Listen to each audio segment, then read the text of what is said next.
have in the bottom left-hand side our red Terran player here. This is Oliveira. And he just took out Nico Rekt, it would seem, to take a place in this quarterfinal qualifying matchup against the blue Zerg in the top right corner of the map, Scarlett. Played actually a very fun starting matchup in that previous series against DNS. What she got planned and in store for us here in the world of TVZ. We are waiting to find out. Plain and simple. Find out in just a few moments. What Scarlett is going to get up to. Because I do think it's more kind of a question mark as to what Scarlett's going to do versus what Oliveira's going to do. You see Oliveira 2 racks, he's going to play Reapers, but is Scarlett going to let this become like a big macro game? Is she going to, you know, look to try and end it earlier? Those are the questions I have.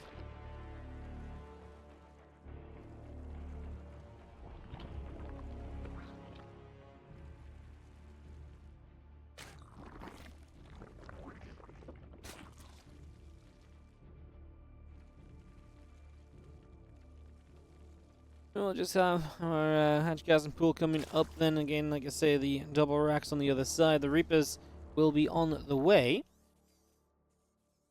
Just going to get our first 2 Reapers coming up right here. Just going to get that started. And that will be what Oliveira works with through these early stages to try and apply some pressure.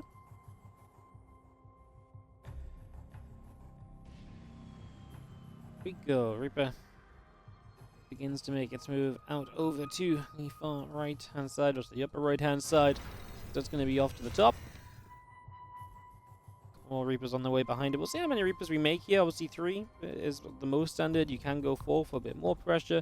The more Reapers you build, the more you slow down your follow-up, but the more pressure you're going to have off the Reapers initially, right? So it's that trade-off of, you know, what's the fine line? Like I say, 3 is the most standard. It really kind of runs smoothly. You don't have to do too much. You can generally get something out of it. And it's just going to be the 3 Reapers, it seems. Third one popping will come across the map as extra barracks. So we're going to go to 4 racks here. So super aggressive play setting up on the side of Oliveira. So he's going to play a 4 rack setup. Wow. And these 3 Reapers going to go poking away onto this hatchery. And hatchery will start to take some shots. And then we get the reactor tech lab up here. But the 2 extra barracks back at home really is the interesting part of this. That's where the aggression's going to come from. That's where we're going to try and get some damage done here early today as our Reapers still poking their way through this hatchery. It takes a few more shots, taking more damage. Grenades go down. Queens get bopped back again. And the Reapers come back down to the low ground once more. Still got Ling, still got Ling speed. All of that coming through. That stim pack building up from Oliveira as well. The orbital command and a few more Marines in on the way out.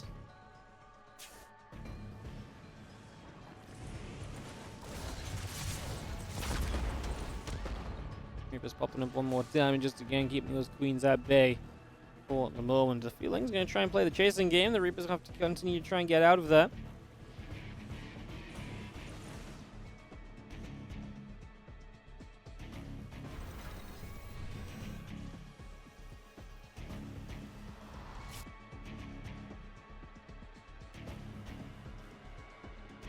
So Reapers sit out in the center. Stimpack and Combat Shield on the way up.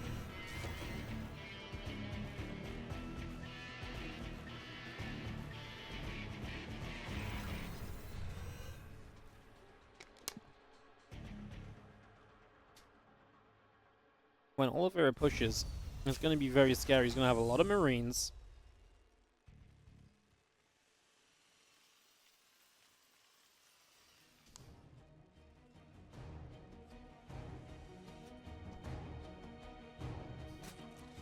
There's one of those situations where if you have the units, the shutdown of this is so smooth. But if you don't have the right units, you just get like, it goes completely the other way. It's such a heavily committed attack. Scarlett's going to have, I honestly think, an okay amount of Ling Queen here. He should take a good enough fight. Obviously, it is going to be against him. That's scary. Combat Shields too. But the Combat Shield's not done just yet. If there's a tiny fight, this would be it. But obviously, Scarlett would like to get some more units out. Now she's going to go. Pulls back with the Lings. Hatchery in trouble. Oh, we don't have transfusions. Oh, we didn't finish the hatchery off. The Reapers turn around. They get it. So that third hatch just falls down. Damage from earlier, now finished off easily.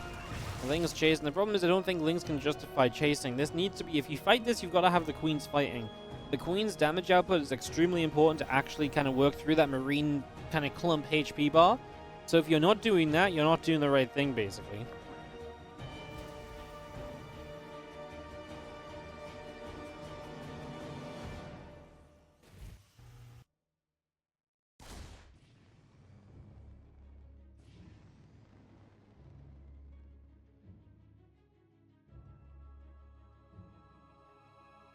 Oh, a few Marines still moving about a little bit.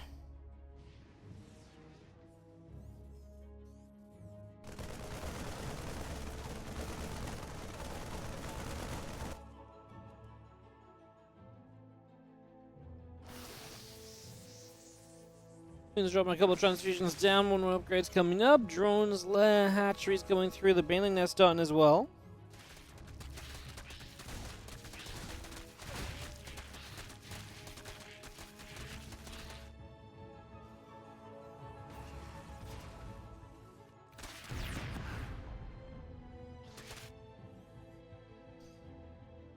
And melee upgrades continue to build on in, so Skull gonna try and get there. Obviously, losing that third hatchery kind of sucks, but this was still a commitment from Oliveira initially, right? It was still very Marine heavy, not as fast of a third CC, right? Which is only just now finishing, so there have been costs to getting up to this stage.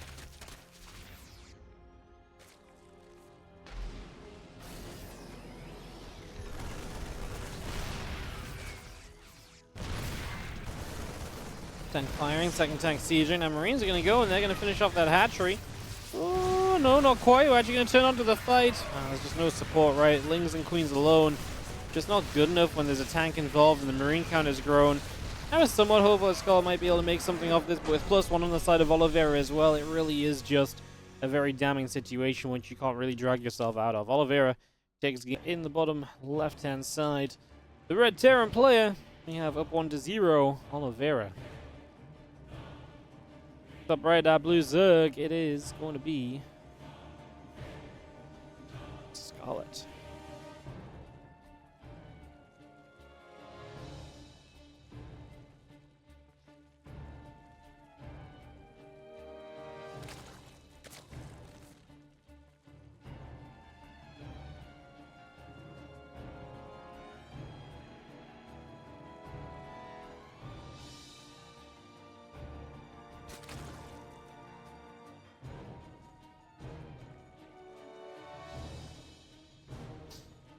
So getting into game number 2. Barracks coming up, gas coming in, SCV coming up and about as well. We get that on the way. Well, drones in the hatchery continue to come about here. Again, racks and the gas going through, the SCV coming up also.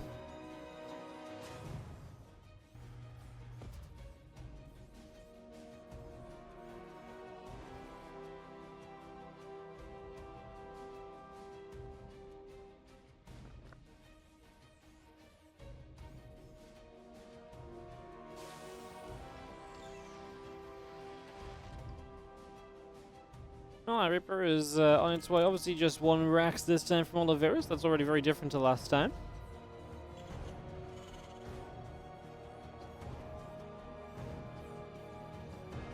So that part already a little bit different as our CC starts up on the natural. We get a hatchery and a couple more drones on the way out as well. So we bring that all up. And we get all of that going.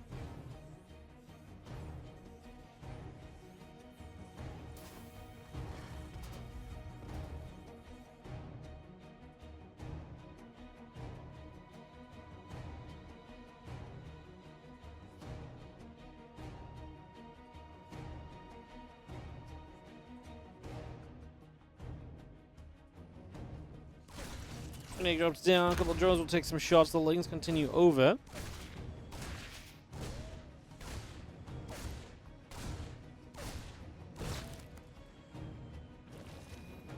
Okay, trying to fight a little bit.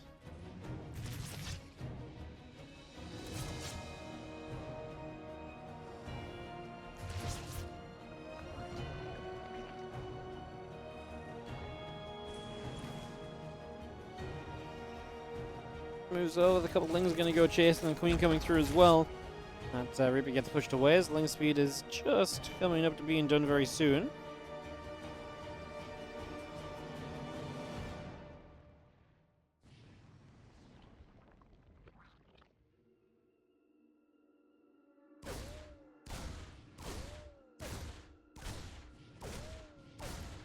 Reaper hitting the hatch, the Rich Vest being available here. So Scarlett taking a very forward base. It's obviously easy for the Terran to push into, but it's also good for the Zerg to launch off of. If Scarlett wants to get aggressive herself, that could become an option.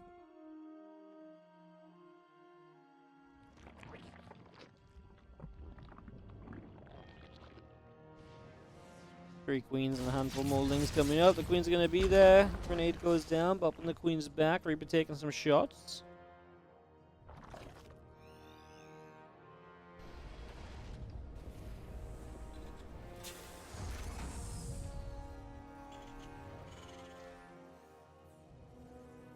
And additional drones are road drone on the way. And like I say, is Scarlett just going to pull the trigger on something aggressive with that Rich Vest being gas, or does she have a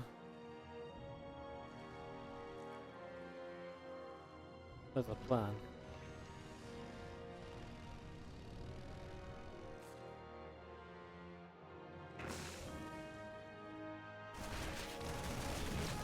Two Lings is going to run across. That Marine's going to come through.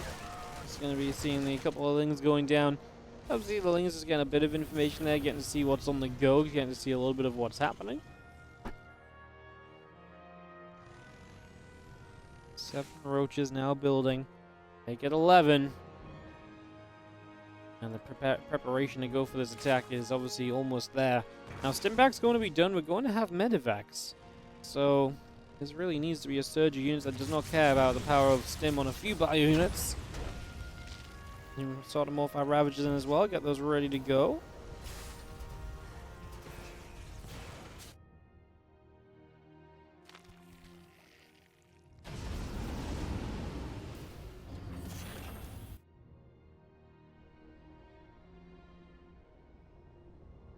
Ravagers still coming out the Medivacs and going across the map. That actually may be bad for Oliveira. It could be good or bad. There's a couple of ways that this could set up potentially is...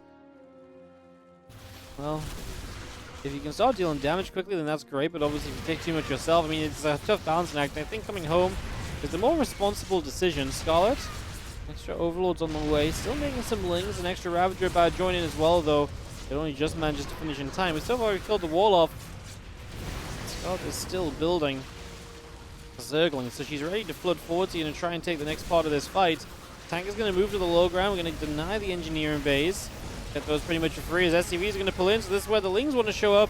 Yeah, done what they can. Like I say, the doors were opened. Throws of Bals going to start landing on some of the Marines, although a little bit late. I was going to say the siege tank might be a better target for those Bals. We do get the tank now. 17 SCVs dead, and Oliveira... Taking some shots.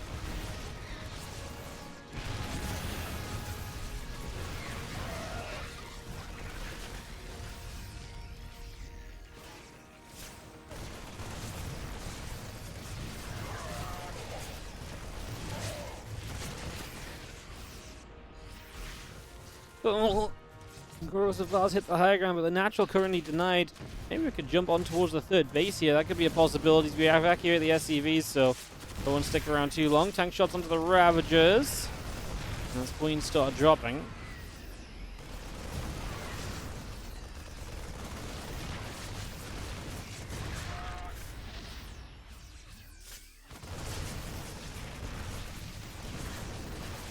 Still fighting, a couple more SCVs going down. 6 workers killed. The Ling Ravager Roach still trying to back away from here. 1-1 missile upgrades on the way up, and Roach speed. Scarlett starts moving to the next stage of her game. Because she denied the engineering base, it's one of the ways a Terran would usually get ahead in this scenario, denied. So that's something that's now missing.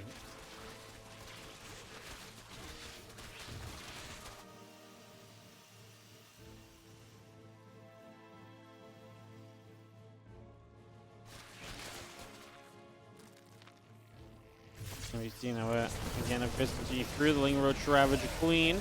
Gonna step forwards here, the Ling's coming through. Corrosive Vials gonna start landing. Because that's not enough. Scarlett is not able to clean up these tanks. Uh-oh.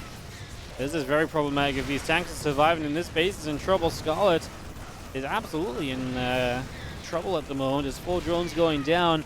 Marine still fighting, Extractor taking shots.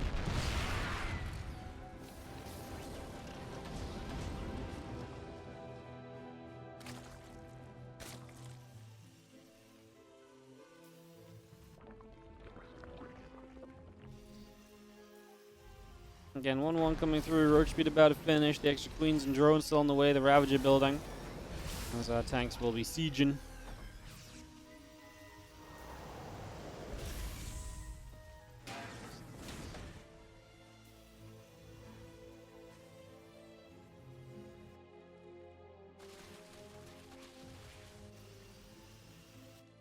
Well, Oliveira now, because he obviously got reset heavily, is just going to sit back a little bit himself. Still got the 1-1 coming through. Upgrades are going to be even. I love the fact that Oliveira's, obviously his tank count's going to be pretty decent. 4 tanks already. If they push up into position, I think Scarlett's going to have a very bad time. She does not have a good way to fight against a decent tank count at the moment.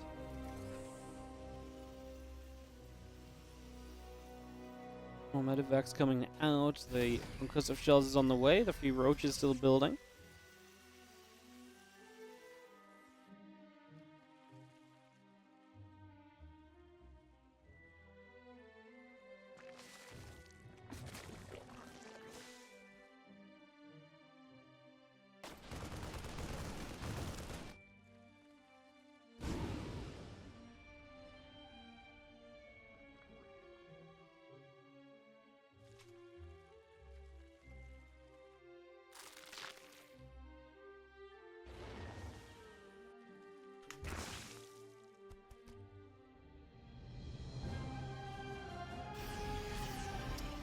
Sienna is never coming up. The Roach Ravage is still coming in. Nice coming through. Liberator gets siege. You just see a couple of drones going to get shot at. Queen's going to get there. Liberators get pushed away. Shoving that out of there for the moment. The Liberator hides off to the top side. A little bit of a push through the center of the map. It is going to be Scarlett coming through, and I don't know if she really wants to send aggression. I mean, if the Knight is in the main base, maybe there's some possibilities we get that set up. Val's coming through, the bio coming all the way forwards. Roach Ravager is going to sit and fight and actually going to do okay against this bio force, but I don't think we can go further forward. That tank line feels unbreakable. Scarlett's going to be instantly back on the rebuild, and no 2-2 upgrades on the way like there is for the Terran players, so Oliveira is going to be eking out an edge in that regard.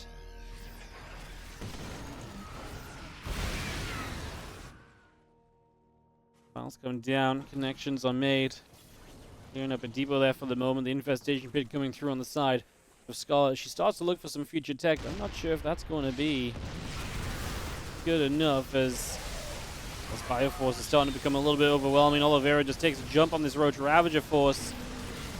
Scarlett was just missing those fumes, I think, to comfortably hold when Oliveira pushed onto that forward base before, and I feel like that took a lot of wind out of Scarlett's sails, and also just the fact Oliveira kept a lot of tanks alive really meant that then his tank count's always been threatening to push into. The kind of change or switch out of this composition never really switched out, so you've never really had a good answer to a higher siege tank count. Like, this is almost the point where you want to have some Vipers coming through, but we finished an infestation pit. A hive is still a mile away, and as Oliveira pushes, the moment these tanks get in position, I don't think there's much of a chance. The bio army is stocky enough to kind of stand in front of these tanks and to keep the Ravagers far enough away that they'll never be able to bile the tanks as well. Oliveira bringing it back here as we are going to try and push through the Ravagers. You actually have to corrosive bile on the bio, though, to be able to get close to the tanks. And so you don't even have the biles available for the siege tanks there. GG's, and Oliveira going to take the 2